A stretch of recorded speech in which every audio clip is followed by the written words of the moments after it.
چنانچہ آپ کو معلوم ہوگا کہ حضرت عباس، جو حضرت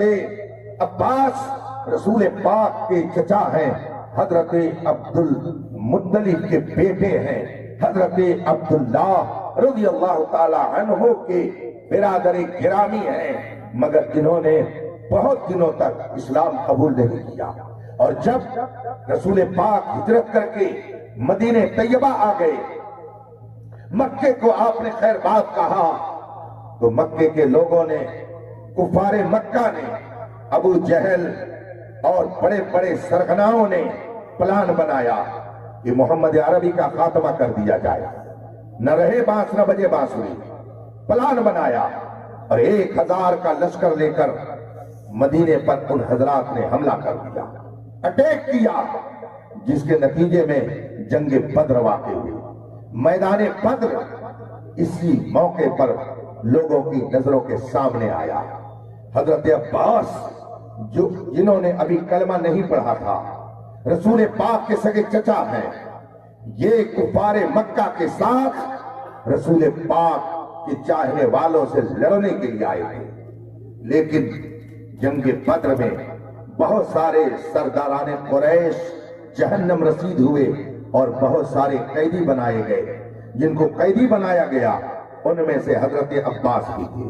حضرت عباس کو بھی گرفتار کیا گیا اور سارے قیدیوں کو مدینہ لایا گیا۔ رسول پاک نے صحابہ سے فرمایا ان قیدیوں کے ساتھ کیا سلوک کیا جائے۔ آج قیدیوں کے ساتھ دنیا میں کیا سلوک کیا جاتا ہے مجھ سے زیادہ آپ جانتے ہیں، مگر نبی کے دربار میں قیدیوں کے ساتھ جو سلوک کیا جاتا تھا، میں مختصر لفظوں میں یہ کہہ سکتا ہوں کہ وہ قیدی بنا کر کے نہیں بلکہ مہمان بنا کے رکھے جاتے تھے۔ اس میں آپ بہت تفصیل جان سکتے ہیں۔ حضرت عباس رضی اللہ تعالیٰ عنہ بھی قیدی تھے، مسلمانوں کے ہاتھوں گرفتار کیے گئے، مکے سے آئے تھے لڑنے کے لیے مگر قیدی بنا لیے گئے۔ رسول پاک صلی اللہ علیہ وسلم نے صحابہ سے مشورہ لیا ان قیدیوں کے ساتھ کیا کرنا چاہیے۔ ہر ایک نے اپنے اپنے طور پر مشورہ دیا، رسول پاک نے اسی کے مطابق آرڈر جاری کر دیا، مگر حضرت عباس رضی اللہ تعالیٰ عنہ کے بارے میں رسول پاک نے فرمایا ان کو کوئی سزا نہ دی جائے، بلکہ ان سے صرف اتنا کہا جائے کہ اپنے معاوضے کے طور پر اتنا سونا دے دیں، ان کو آزاد کر دیا جائے، اپنا فدیہ اتنا سونا دے دیں، ان کے ساتھ تعرض نہیں کیا جائے گا، ان کو آزاد کر دیا جائے گا۔ چنانچہ صحابہ نے حضرت عباس سے جا کر کے کہا کہ آپ کو کوئی سزا نہیں دی جائے گی، آپ کو قیدی نہیں بنا کے رکھا جائے گا، آپ رسول پاک کے چچا ہیں، مگر چونکہ دشمنوں کے ساتھ آپ بھی لڑنے کے لیے آئے، گرفتار کر لیے گئے، تو بس آپ کا فدیہ یہ ہے کہ آپ اتنا سونا دے دیجئے، آپ کو آزادی مل جائے گی۔ حضرت عباس نے جب یہ سنا کہ مجھے اتنا سونا دینے کے لیے فدیے میں کہا گیا، پہنچے رسول پاک کے پاس۔ رسول تو مانتے نہیں تھے، نبی تو تسلیم کرتے نہیں تھے۔ کہا بھتیجے، اے محمد عربی، یہ میرے بھتیجے، تم نے میرے فدیے میں سونا رکھ دیا ہے اور تم نے یہ کہا ہے کہ اگر میں اتنا سونا دے دوں تو میں آزاد ہو جاؤں گا۔ بھتیجے یہ تو بتاؤ میرے پاس اتنا سونا کہاں سے لایا، کہاں ہے کہ میں اتنا سونا دے کر اپنی آزادی حاصل کروں؟ تم نے میرے اوپر فدیے میں اتنا سونا مسلط کر دیا، میں کہاں سے دے سکتا ہوں؟ جو ہی حضرت عباس نے یہ کہا، اللہ کے رسول صلی اللہ علیہ وسلم فرماتے ہیں چچا جان، جب آپ مکے سے چل رہے تھے، آپ جب گھر سے رخصت ہو رہے تھے تو میری چچی ام الفضل کو آپ نے بند ڈبے میں کیا دیا تھا؟ ذرا یہ تو بتائیے، آپ نے دیا کیا تھا؟ اتنا سننا تھا۔ حضرت عباس کے دل کی دنیا بدل جاتی ہے، اس لیے کہ حضرت عباس جب مکے سے چل رہے تھے، اب گھر سے رخصت ہو رہے ہیں اور اپنی اہلیہ رسول پاک کی چچی حضرت سیدتنا ام الفضل کو کچھ دے رہے تھے، اسی کی طرف ان کا ذہن گیا اور فوراً وہ کہتے ہیں اے محمد عربی،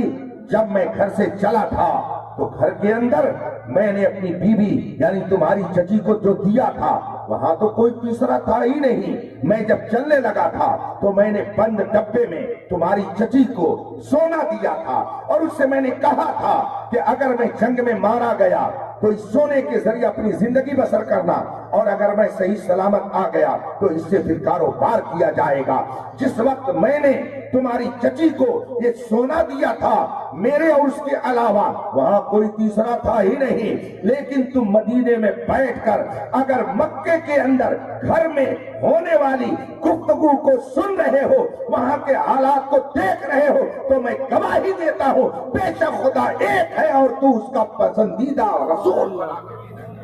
اس کا مطلب ہے کہ نبی کے علم غیب کو دیکھ کر کے حضرت عباس نے خدا کے علم غیب کو تسلیم کر لیا، اور نبی کے علم غیب کے ذریعہ انہیں خدا کی معرفت حاصل ہو گئی۔ اب اگر کوئی کہتا ہے نبی کو پیٹھ پیچھے کی خبر نہیں اور پھر بھی کلمہ پڑھتا ہے، تو ہم ایسے لوگوں کے لیے کہیں گے یا رسول اللہ تیرا کھائیں، تیرے غلاموں سے الجھیں، بڑے بے حیا کھانے غرانے والے۔ ایک کافر نبی کے علم غیب کو دیکھ لیتا ہے تو کلمہ طیبہ پڑھ کر کے رسول پاک کا وفادار بن جاتا ہے۔ وہ کیسے کلمہ پڑھنے والے ہیں کہ کلمہ پڑھنے کے باوجود نبی کے علم غیب کا انکار کرتے ہیں اور کہتے ہیں نبی کو تو پیچھے کی خبر نہیں۔ ایسے ہی موقع پر ہمیں اعلیٰ حضرت یاد آتے ہیں جو ہم کو یہ بتاتے ہیں کہ جو تم سے یہ کہے کہ نبی پیچھے کی خبر نہیں رکھتے، ان سے تم للکار کر کے کہو اور کوئی غیب کیا تم سے نہا ہو بھلا، جب نہ خدا ہی چھپا تم نے کرو۔